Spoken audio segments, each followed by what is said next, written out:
Hello everyone.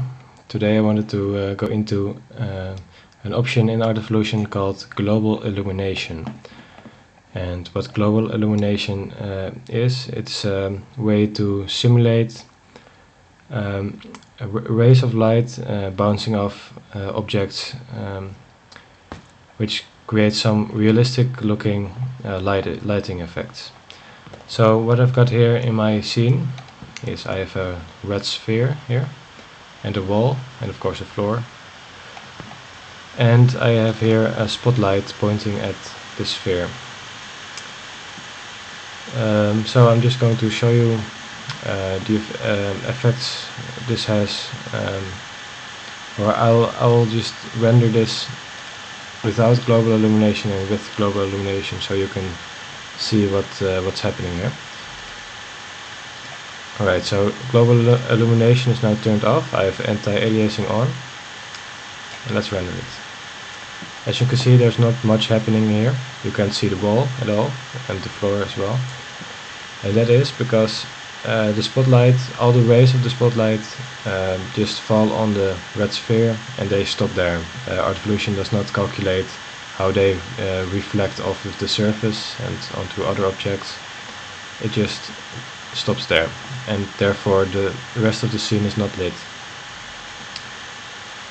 And what global illumination does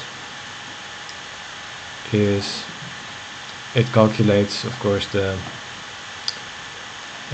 reflecting of the rays of objects.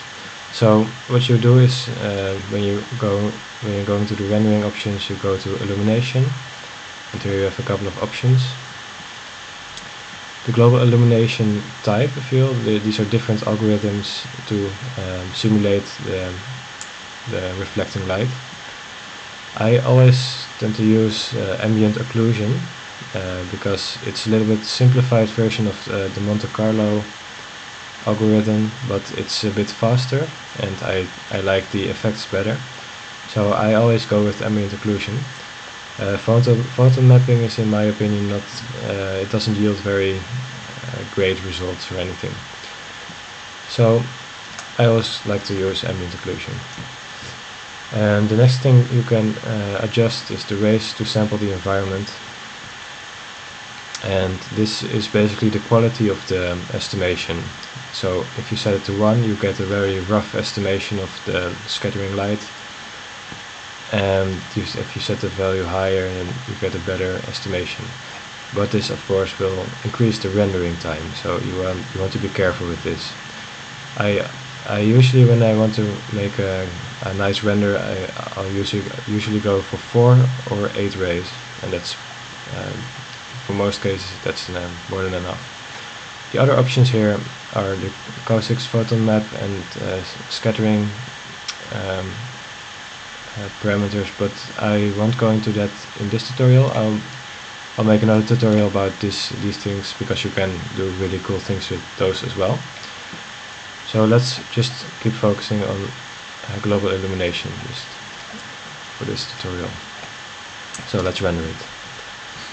So already you can see that the rest of the scene is now lit up, and it's all because of the light that is reflecting from the surface of the red sphere.